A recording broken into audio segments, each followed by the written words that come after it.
When we told people that we were going to spend 10 days hiking and camping in Patagonia, usually they responded to us with something along the lines of, wow, 10 days is a long time. And if we're honest, we completely agreed with them.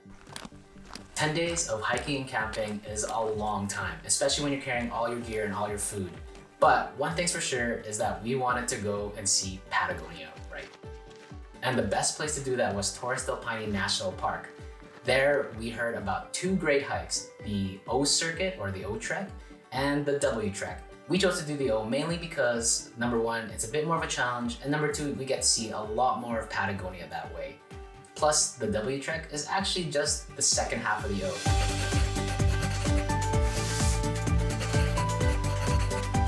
Welcome to day one of the O Trek. We're exhausted, so this is off to an excellent start. Perfect start. We got like 4.5 hours of sleep. We are ready to roll. We got this. So day one was a little bit nerve-wracking just because it was the first day of the hike. We weren't exactly sure what we were going to expect, and also our packs are at their heaviest. We were carrying 10 days worth of food and of course all the things we need for camping for 10 days. So our packs were seriously heavy. All right, we started the journey towards the trailhead.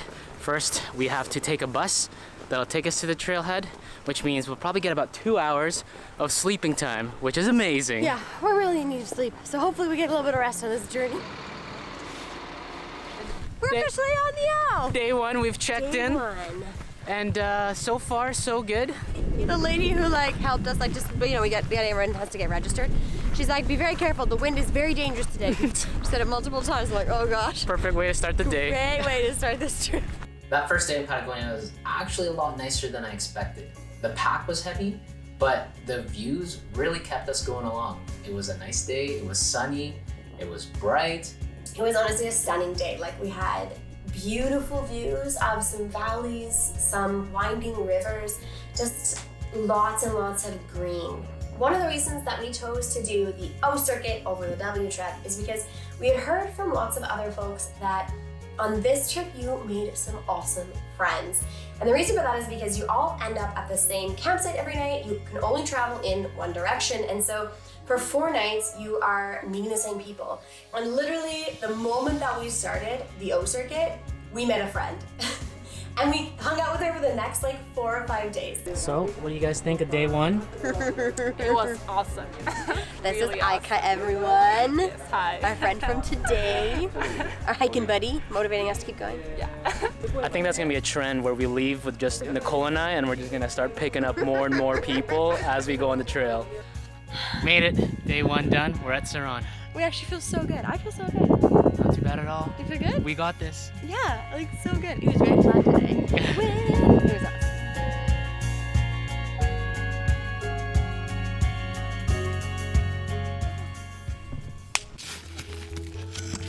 So day two was definitely our first big challenge. We had an 18-kilometer day and about 9 days worth of food weight in our backpacks, so we were still pretty heavy. How's the backpack weight? Oh man, the backpack weight is heavy.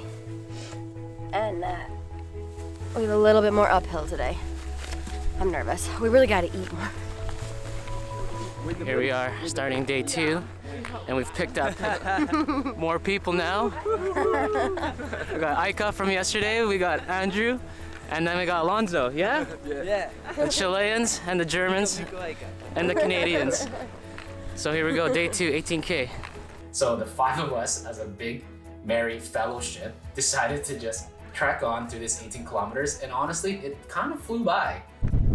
It's getting significantly windier. I think it's because we're getting closer and closer to the pass, but we heard that it could be very windy at the top. I think we're about to get some super nice views. Hey, we made it to the top of the pass, and there's definitely a lot more wind here. It's beautiful. Windy.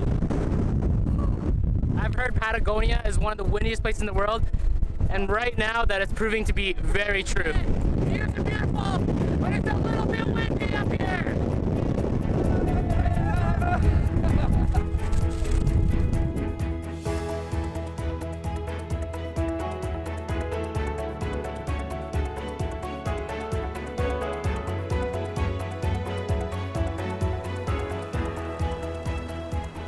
We made it to Dickson campground, which means day 2 complete. Success. 18 kilometers done. Time for a much needed rest. Something has been eating the bag. I think it must have been like a mouse or something. I think they got one of my snacks, which sucks because I'm only packed for 10 days of snacks. Oh, what a way to start day 3.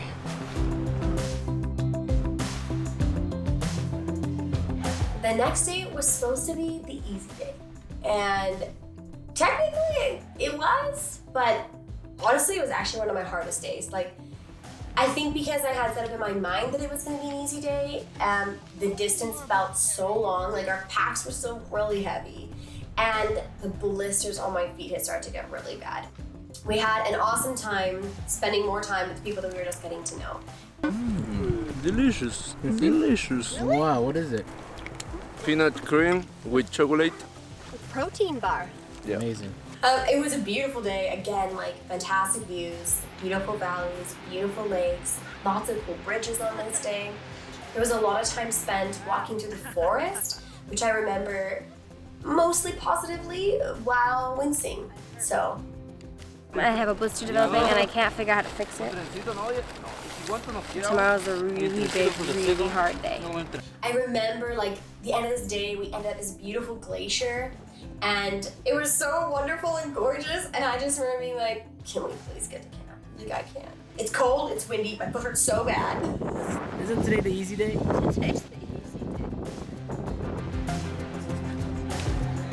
So after a long, short day, we ended up getting to the camp, which was really nice to relax in. We had a great time making dinner together, and I think even Alonso got his hair braided randomly by some American nurses. When you do the O-Trek, the day that you're like waiting for, anticipating is day 4. Everyone's like, day 4, day 4, day 4, get ready. So hard, it's gonna be so challenging. So I think Mico went to bed feeling pretty good. I was going to bed feeling awfully nervous because my foot had been killing me and our packs were still pretty full and pretty heavy. It's 5 a.m. We are just getting up so we can be out of here at about 6 or 6:30. Got a big day ahead of us. In the O-Trek, day 4 is the big day, simply because you have to get over the John Gardner Pass, which is sitting at about 1,200 or 1,300 meters above sea level. From where we were, it was a long way up. But day 4 is also the reason why you do the O-Trek. It's a chance to see Grey Glacier from a perspective that nobody else would see on the W-Trek. So for us O-Trekkers, this was it. So I think we are officially far enough into this hike that I have no idea what day of the week it is. I have no idea what day of the month it is. All I know is it's day 4 of this hike. And day 4 is a really hard day. I'm nervous, but I think it's gonna be awesome. It's gonna be fun. We're gonna go with our friends. Hopefully have some extra motivation. The beginning of the day was super muddy. Like, it had rained overnight. I was certain someone was gonna fall in the mud. I honestly thought today's challenge was gonna be the uphill right away, but it's actually the mud and crossing over wet logs. There we go. Andrew's already fallen in. That's pretty good. Oh, also, we got a new joiner. We got Pablo with the crew today. As we like ascended, the sun came up and honestly, it was so beautiful. It was behind us, so we all kept turning around and taking in this beautiful sunrise. But we just ascended for like a couple of hours and eventually came to this big clearing, right? We got kind of above the tree line. The wind got so intense up there. So far, so good. Such a beautiful sunrise. I actually feel way better than I thought I would right now. Yeah, how are the feet? The feet are actually much better. I don't know, my right one's like, I can't say it out loud. I'm not gonna say it out loud. It's fine. So after going out for a few hours, the clouds were coming in, it was getting colder, and I think it was starting to snow at one point. I just remember thinking to myself, I don't know if this is fun anymore. All right, it's snowing now, but I think we're almost there. I'm so excited to be done this uphill. But finally, we got to the top of the pass, and we were immediately met with views of Grey Glacier. We were met with views of snow going sideways really quick into our eyes.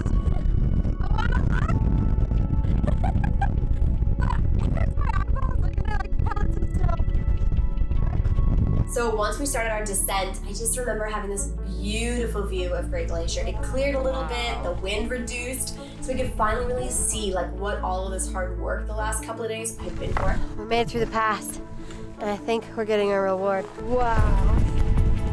That's amazing. It's so cool. Or it goes Holy into the mountains and down into the water. I don't really have the words to describe Grey Glacier. It just felt like this presence was there, this large mass, and you were such a small person beside it. It was almost hard to take in how vast it was. And seeing the glacier that close, I think made the entire effort or everything worth it. Now we're just walking towards camp, which is called Grey. And right now it's just such a beautiful walk just because the glacier is just over to our side. It's hanging out. I really felt like once we got up the pass, like the hard part of the day was done, you know? Now you're just kind of trekking back to camp. You're gonna be fine. Go to your next campground. And that was not the case. Honestly, I think getting up the pass was the easiest part of the day because then we had to descend like 1,200 meters or something, which kills the knees, in case you're unfamiliar with the feeling. And then we still have 4 more hours to You're walking through the woods and you see this mass of blue behind the trees and you think, oh, that's a lake or that's an ocean or something like that. But for the first time I could say like, no, that's a glacier. And just when you thought we were at a high point already, the day got better because the sun came out and illuminated the glacier. So we were getting these great white and blue colors from it. And we basically spent the rest of the day walking right beside that glacier. It was so cool, and I thought that that was a really unique experience that we felt like made, you know, the entire O Trek by itself already worth it. I can't believe we've made it this far. But we actually have come to the end of Grey Glacier. No wonder I'm tired. To me, people do the O Trek so they can get this chance, this closeness with Grey Glacier, and it was better than I expected. Oh my god, I think we finally made it to Refugio Grey. We are exhausted. Everybody is so tired. Everybody's feet is hurting and backs are sore, shoulders are sore. The sight of tents is so incredible. We've been hiking for probably about 11 hours now and we're just wiped. We are so glad to be here. I feel so spent. I need a nap and then a sleep. I mean, I think it's like bedtime basically, so. Pretty much. All right, day 4, over. Done.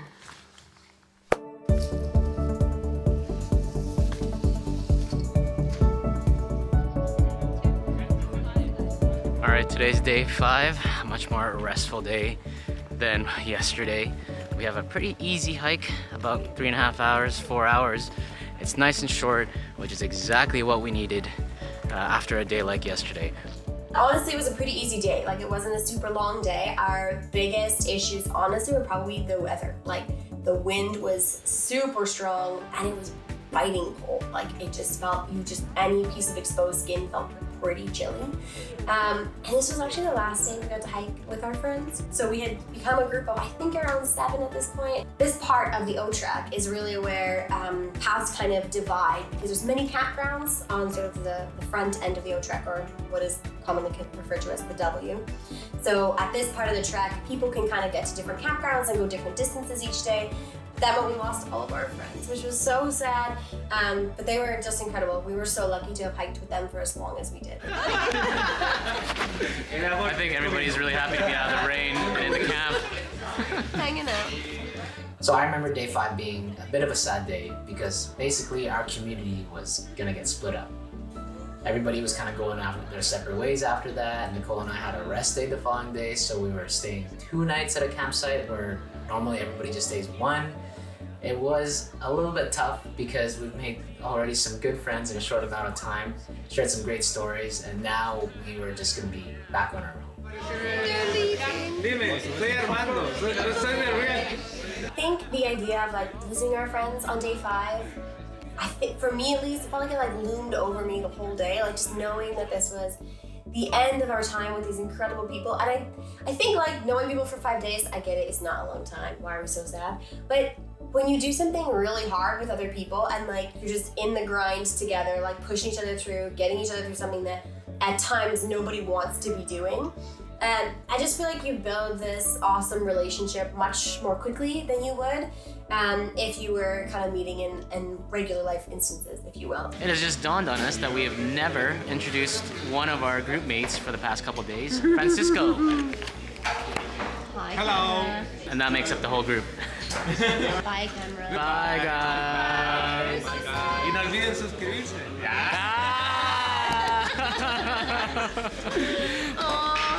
So for us, it was really sad to lose these friends and like say goodbye to them. And not be sure when we're gonna see them again too, because I mean, we're traveling, we're here in Chile, traveling, and we don't know when we're gonna see these people again, and they were so incredible. Rest day is a good idea. We didn't really do much. We woke up very late. Morning. Good morning. Went for breakfast again, all the way from Canada.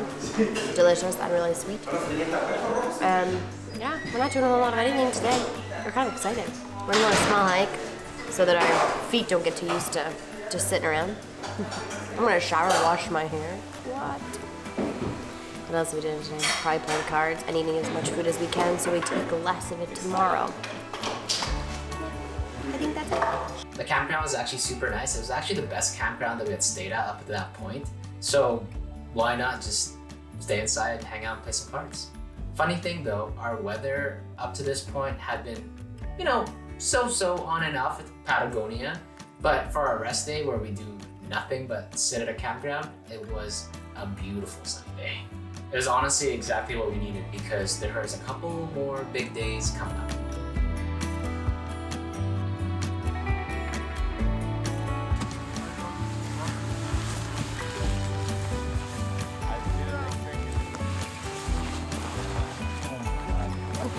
Today is a beautiful morning to start a hike. We have about 4 hours of hiking today, so again, a little bit short, especially after a rest day. Nicole and I feel like we're ready for more. Today, we'll just be taking it easy, enjoying the views now that we're here on the front side of the park. We're doing the W trek. And also, I just want you to listen to something. Do you hear that? Nothing. There's no wind this morning. It is so strange to be in Patagonia without any wind. Day 7 was absolutely hands down our easiest day of the whole trek. Not only were we beautifully rested, of course, from our nice rest of the day before, but we just didn't have that far to go, and there wasn't a lot of up and down. We had like 6 days of food already eaten out of our backpacks. The views were incredible. Like, we took ages to get from one campground to the next on day 7 because the views were just so stunning. Like, we just stopped and took so many photos and beautiful videos. So while we were taking in the incredible views of the lake all of this day today, I managed to hurt my ankle. My foot just fell through the bloody bridge, but it's okay because it hit the dirt. Woo! That was super scary. All right. I put my foot through like this on the other side. My foot fit right through it. Well, thankfully it like hit the dirt before I went too far, and Mico caught me because I fell. But I think it's fine.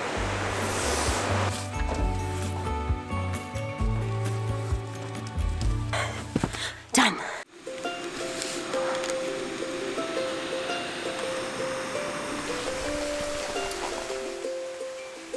So, today's agenda, we actually backtrack about 20 minutes and then start a new hike up to just a viewpoint called Britanico.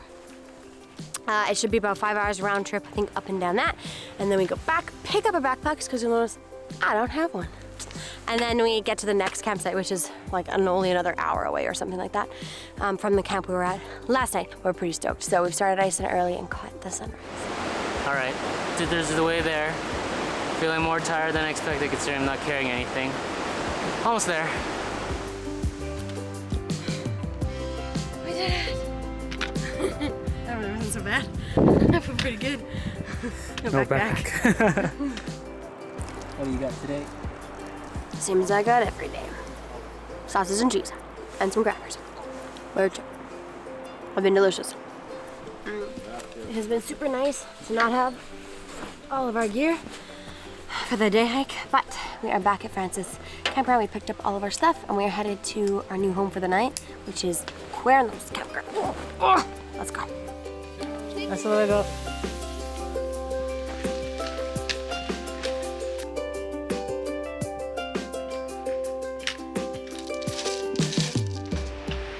Now this is a campground. Turns out, Cuernos Campground is absolutely gorgeous. Cuernos in English translates to horns, so you see these two beautiful mountains that kind of look like horns. And you get gorgeous views of the lake, like right from your tent pad. It was amazing. So quick update from the tent. We just heard from other campers that there's rain in the schedule forecasted for the next 2 days, which would really suck because tomorrow we go to Chileno, which is our last campsite, and then the following day we go to the sunrise hike to Los Torres, which is like the crown jewel here in Patagonia. And we heard as well that if there's rain, they'll close that trail. We have changed plans, and instead of going to our campsite tomorrow and then the sunrise site the next day, we might just go to the campsite tomorrow and then go straight to the hike to Los Torres, the crown jewel. So we'll do that all in one day instead of splitting up to two. It's gonna be a super long day. Fingers crossed we make it, because the other kicker is you have to start the hike to Los Torres by 3 p.m. So if you don't start by 3 p.m., they close the trail. I don't know what else to do. This is something that we really want to see. We really need the weather to hold up okay over these next 2 days. So fingers crossed it all works out. Day 9 ended up being possibly harder than day 4, the day we did that big John Gardner pass. And I think part of it was because we weren't expecting it to be such a big day. I think day 9 should have been just a 12-kilometer day, but with the possibility of rain on day 10, we ended up having to make it into pretty much a 21-kilometer day. We woke up, of course it was like pitch black, we got up early enough that we were hiking before there was any sun out. But we were met with the most incredible sunrise. We were joking when we first started walking because like we got up so early to get such an early start, and then we ended up just being like totally enthralled with the sunrise, and we were walking so slow, we were taking pictures and videos, like it was so beautiful that morning. It was by far the most beautiful morning we'd had on the trek this whole time. How beautiful is this? Holy. This may have just been worth the early morning wake-up call. And it was funny because we were originally thinking that, you know, if we do the Torres hike today, we basically give up our sunrise hike tomorrow. But this day ended up almost becoming like our substitute sunrise hike. Even if tomorrow we can't get the sunrise up at the Torres, I think I'm set. This is pretty awesome. I cannot believe how incredibly beautiful it has been this morning. We were like level with that lake not that long ago, which explains why we're so darn tired. It's been really steep. I think we're most of the way. Like the first sort of half of that day felt so long. Like it was only 12 or 13 kilometers or something, and I felt like it went 20. Like we were moving really fast, and yet I felt like we weren't getting anywhere. It took forever to finally reach the campground. But then like it was only like noon or something when we arrived. We did this in 5 hours? Yeah. No one's supposed to take 6.5. That was just surprising because we took ages looking at that sunrise. I'm so exhausted We're though. exhausted. But that's good. That means we have like time to come, set up our tent, and then if it looks like the weather's not going to be good enough tomorrow to do the hike up to Torres, then we have time to do it now. We'll check in with the staff to see what the weather's like. Yep. And go from there. Keep posted. Okay, crappy news.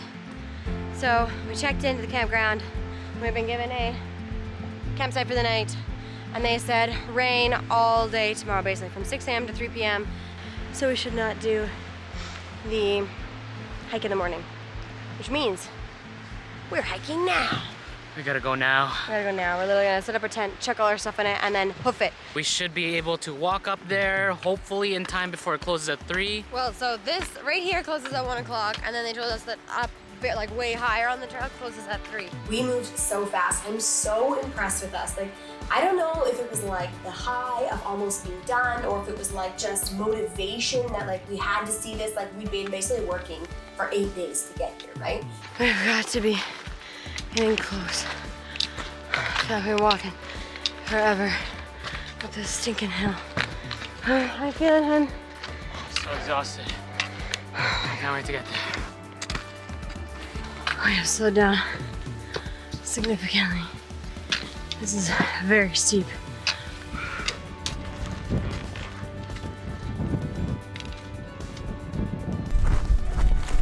We made it. I'm so happy. There's no rain. There's a little bit of wind. It's bone-chillingly cold, but I'm gonna get some extra layers out. But man, it was worth it. We did it! Oh my God, was that hard? But look, you can't actually see the tops of them. They're covered by clouds. But they're pretty beautiful. We were nervous that after all of this effort, after all of this hiking, we'd get to the top and we'd still have crummy views because the weather really hadn't been good all day. But we get to the top and the Torres were just like, they were picture perfect. It was like out of a postcard. Like, the sky just clears and there were no clouds and it was just us and the blue sky and a bunch of other people who were also taking photos. And the Torres, and it was so, so, so beautiful and so worth the hard day. Oh, trek done. That's like everything that's left in these in these bones and muscles is all I got. I feel like we're basically done the O track. We just have to like get down to bottom now. But we did it. It feels amazing. It's very windy, which is perfect because it's Patagonia, baby. I'm just so happy we made it. And the weather has been beautiful, despite how windy it is. This is Patagonia. Windiest place on earth, I swear. O track done. Basically tomorrow. We were sad to say goodbye to Patagonia, but at the same time, like the feeling of accomplishment of spending 10 days in the region and being completely self-sufficient. We just ate what was in our pack and carried everything with us, carried our food, carried our tent, twisted our ankle and still managed through it. Had all these blisters and Mico was losing a toenail and like things were getting a little rough at the end. But to know that like we pushed through all of those things and accomplished this and had this incredible experience that we will take with us for the rest of our lives was so worth it. We did it! Officially down the mountain. We are down the mountain, which means we are down the O. I'm so proud of us. I'm so proud of us too. What a crazy 10 days it's been. I think my favorite was like meeting like awesome people at the beginning. I think the first sort of 5 days were really, really good. Yeah, during the first part on the O trek, Yeah. that was amazing. Like Really the views are world class. Don't get us wrong, but I think the people are what truly made the whole trek for us so special. I agree.